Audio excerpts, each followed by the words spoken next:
మనం దేవాలయాలకు వెళ్ళినప్పుడు లేదా చిత్రాలలోనూ నటరాజస్వామి రూపాన్ని చూసి ఉంటాం. ఆయన ఒక అద్భుతమైన దివ్య రూపం.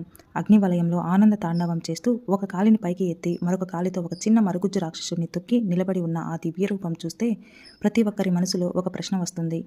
ఆ రాక్షసుడు ఎవరు? ఎందుకు అతన్ని చంపకుండా కేవలం కాలి కింద పెట్టి నొక్కి పెట్టారు? ఈ రూపం వెనుక ఒక గొప్ప కథ ఉంది. ఆ కథ ఏమిటో ఇప్పుడు తెలుసుకుందాం. నటరాజస్వామి కాలి కింద ఉన్న రాక్షసుడి పేరు అపాస్మరుడు. పురాణాల ప్రకారం అపాస్మరుడు ఒక మరుగుజ్జు రాక్షసుడు. అతడు చాలా చంచల స్వభావం కలవాడు. అతనికి ఒక ప్రత్యేకమైన శక్తి కూడా ఉండేది.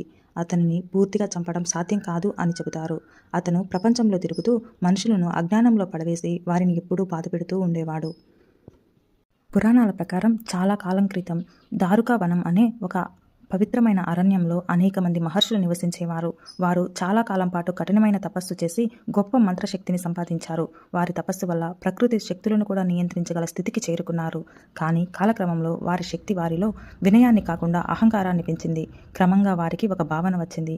ఈ ప్రపంచాన్ని దేవుడు కాదు, మా యజ్ఞాలు మరియు మంత్రాలే నడుపుతున్నాయి అని. అలా వారు తమ శక్తిని గొప్పగా భావించడం ప్రారంభించారు. అప్పుడు వారి అహంకారాన్ని తొలగించడానికి మరియు వారికి నిజమైన సత్యాన్ని చూపించడానికి పరమేశ్వరుడు ఒక సాధారణ యోగి రూపంలో ఆ అరణ్యానికి వచ్చారు. ఆయనలో ఉన్న దివ్య కాంతి చాలా అపురూపంగా ఉండేది. ఆయన సాధారణ యోగిలా కనిపించినా ఆయనలో ఉన్న మహిమ వేరేలా ఉండేది. కొన్ని పురాణాలలో ఆయనతో పాటు విష్ణువు మోహిని రూపంలో వచ్చారు అని కూడా చెబుతారు. ఆ యోగిని చూసి అక్కడ ఋషులు భార్యలు ఆశ్చర్యపోయారు. ఇది చూసిన ఋషులకు కోపం వచ్చింది. వారు ఆ యోగి తమ తపస్సును అవమానించాడు అని భావించి తమ యజ్ఞశక్తితో భయంకరమైన శక్తులను సృష్టించి అతనిపై దాడికి చెయ్యాలి అని నిర్ణయించారు. మొదట వారు ఒక భయంకరమైన పులిని సృష్టించి ఆ యోగిపైకి పంపించారు. కానీ ఆ యోగి ఎవరో వారికి తెలియదు. ఆయనే మహాదేవుడు. మహాదేవుడు ఆ పులిని సులభంగా జయించి దాని చర్మాన్ని తన వస్త్రంగా ధరించారు. అది చూసినా కానీ ఋషులకు అహంకారం తగ్గలేదు. వారు మరలా తన యజ్ఞశక్తితో ఒక భారీ పామును సృష్టించి పంపించారు. కానీ శివుడు దానిని కూడా పట్టుకుని తన మెడలో ఆభరణంగా ధరించారు. ఇప్పటికీ ఋషులలో తమ తప్పును అర్థం చేసుకోలేదు. చివరికి వారు ఒక మరుగుజ్జు రాక్షసుని సృష్టించారు. ఆ రాక్షసుడే అపాస్మరుడు. పురాణాల ప్రకారం అపాస్మరుడు అజ్ఞానం, మూర్ఖత్వం మరియు అహంకారానికి ప్రతీకగా భావించబడతాడు. ఆ రాక్షసుడిని యోగిపైకి పంపించారు మునులు. అప్పుడు శివుడు తన అసలు దివ్య రూపాన్ని చూపించారు.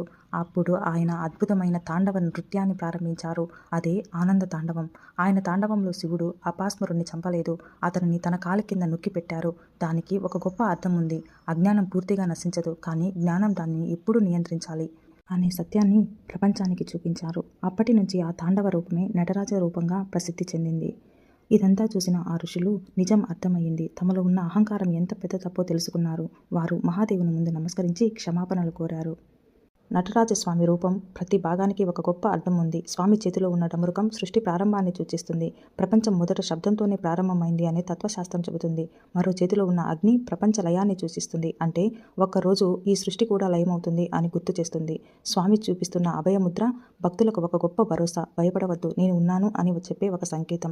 స్వామి పైకి ఎత్తిన కాలు మోక్షానికి సంకేతం. భక్తులు ధర్మ మార్గంలో నడిస్తే జనన మరణ చక్రం నుండి విముక్తి పొందుతారు అని ఇది సూచిస్తుంది. స్వామి కాలి కింద ఉన్న అపాస్మరుడు మనలో ఉన్న అజ్ఞానం, అహంకారం మరియు మూర్ఖత్వానికి ప్రతీక. అంటే మనిషి జీవితంలో నిజమైన శత్రువులు బయటకు ఉండే రాక్షసులు కాదు, మనలో ఉన్న అజ్ఞానమే అని ఈ రూపం మనకు బోధిస్తుంది. ఈ దివ్య తాండవం జరిగిన ప్రదేశంగా భావించేదే పవిత్ర స్థలం చిదంబర నటరాజ ఆలయం. ఈ ఆలయం పంచభూతాలలో ఆకాశతత్వానికి ప్రతీకగా పూజించబడుతుంది. మరియు ఇక్కడ నటరాజస్వామి ఆనంద తాండవ రూపంలో భక్తులకు దర్శనమిస్తారు. అందుకే నటరాజస్వామి రూపం కేవలం ఒక దేవుని విగ్రహం కాదు, ఇది ఒక గొప్ప తత్వం. ఇలా నటరాజస్వామి రూపం మనకు ఒక గొప్ప సత్యాన్ని గుర్తు చేస్తుంది. మనిషి జీవితంలో బయట ఉన్న శత్రువులను జయించడం కంటే మనలో ఉన్న అజ్ఞానం, అహంకారం, మూర్ఖత్వాన్ని జయించడం చాలా ముఖ్యమని ఈ దివ్య రూపం మనకు చెబుతుంది. అందుకే మహాదేవుడు అపాస్మరుని చంపలేదు, అతన్ని తన కాలి కింద నొక్కి పెట్టారు. అంటే జ్ఞానం ఎప్పుడూ అజ్ఞానాన్ని నియంత్రించాలి అనే గొప్ప సందేశాన్ని ప్రపంచానికి చూపించారు. మన జీవితంలో కూడా ఇదే సత్యం. మనలో జ్ఞానం ఉంటే అజ్ఞానం నిలబడదు, వినయం ఉంటే అహంకారం నిలవదు, ధర్మ మార్గంలో నడిస్తే జీవితం ప్రకాశిస్తుంది. అందుకే చివరిగా ఒక మాట గుర్తుంచుకోవాలి. జ్ఞానం వెలుగైతే అజ్ఞానం చీకటి. వెలుగు వచ్చిన చోట చీకటి ఎప్పటికీ నిలబడదు. హరహర మహాదేవ శంభో శంకర. మీకు ఈ వీడియో నచ్చితే తప్పకుండా లైక్ చేయండి, మీ స్నేహితులతో షేర్ చేసుకోండి. ఇలాంటి భక్తి వీడియోల కోసం మన ఛానల్ని సబ్స్క్రైబ్ చేసుకోండి. Thank you.